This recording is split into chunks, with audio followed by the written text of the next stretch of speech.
Hi, everybody. Welcome to Good Taste. I'm Tangi Patton. Welcome to Galveston Bay, where some of the best seafood in the Gulf gets reeled in every day. You'd have a hard time finding a fresher catch than what's right here at the brand new Pier 6 Seafood and Oyster House. In fact, the seafood here is so fresh, they call it tied to table, and it's already the talk of the town.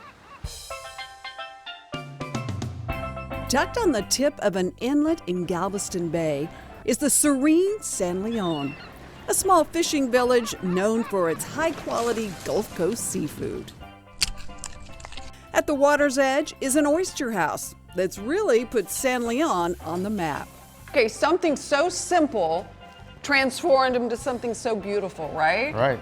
From crab cakes to crudos and carefully plated, elegant entrees, this isn't your average beach shack.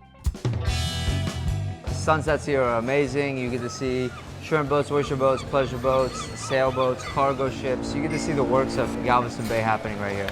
And these aren't your average Joes. You captained your first boat at what age? 16. That's young. Just 40 miles off the beaten path from Houston, you won't get to Pier 6 Seafood and Oyster House by accident.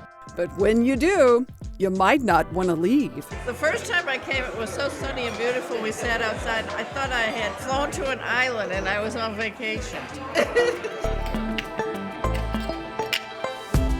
You'll only get the best local oysters here, served raw or char-grilled, with creative toppings like blue crab, sriracha, and habanero butter.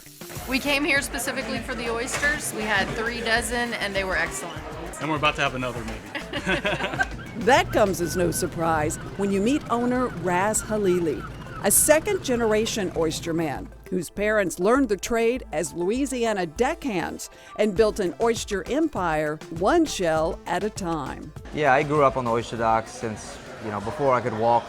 It's second nature. Well, this truly is a find right on Galveston Bay. And for folks thinking, well, but I've got to drive out of Houston, you guys have added a really interesting twist to this restaurant in that you have B&B places to stay, right? Correct, yeah, the Pier 6 bungalows. Just a short minute drive down the road, and they offer the same beautiful view that you get here. Boaters and jet skiers can even dock and dine at the brand new Pier 6 Marina.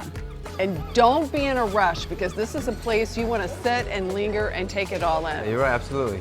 Kind of an inspiration just to look out the window and know what's out there, I would imagine, Absolutely. Right? It's tied to table is what we like to say, right? So we're right here on the water, fresh snappers, oysters obviously that we do really, really well. What are we looking at right here? These are our hot-blooded roasted oysters. So it's got a little sriracha and habanero butter that we roast them with. So it's got just the right amount of heat to kind of get you going back for more. Start with the seafood fondue, a cheesy mix of Gulf shrimp and blue crab, served with a heavenly loaf of French bread. Then take your taste buds for a trip with the Portuguese-inspired piri-piri shrimp, wood-grilled to perfection and served over turmeric rice with sweet and spicy chili sauce. I love it. The food's good, the drinks are good. You better come thirsty, because the drinks here are as gourmet as they get. Wow, that is delicious. I love the ginger in that. Oh, yeah. And I'm guessing this is breakfast and lunch in a glass, right? Yeah, so when you think Sunday fun day, this is it. That's your party in a glass. Yes, absolutely. From incredible eats to the designer decor, everything is elevated at Pier 6, including this Texas classic, redfish on the half shell. And we've got the recipe. So what I do is I just season it with some salt and pepper. Grilled over Texas post oak, this simple dish soars to new heights with a zesty Argentinian chimichurri. So in chimichurri, you gotta have a little cilantro, parsley. The juice of the lemon and lime is gonna go in here, add some acidity to it. Red wine vinegar, and then we're gonna add it a little bit of olive oil, and then I'm just gonna kind of whisk with this fork. Smells amazing already. Right. Garnished with shaved radish, green onion, and crisp watercress, you can't find a fresher catch. That is so good. I love the little zesty citrus in there, and then that cilantro and the garlic. Yum. With the Gulf wind in your hair and a bay breeze in your hand, you'll feel a million miles away from the big city. It's a lot different than being in Houston. Come fun, relax, and enjoy. And come hungry.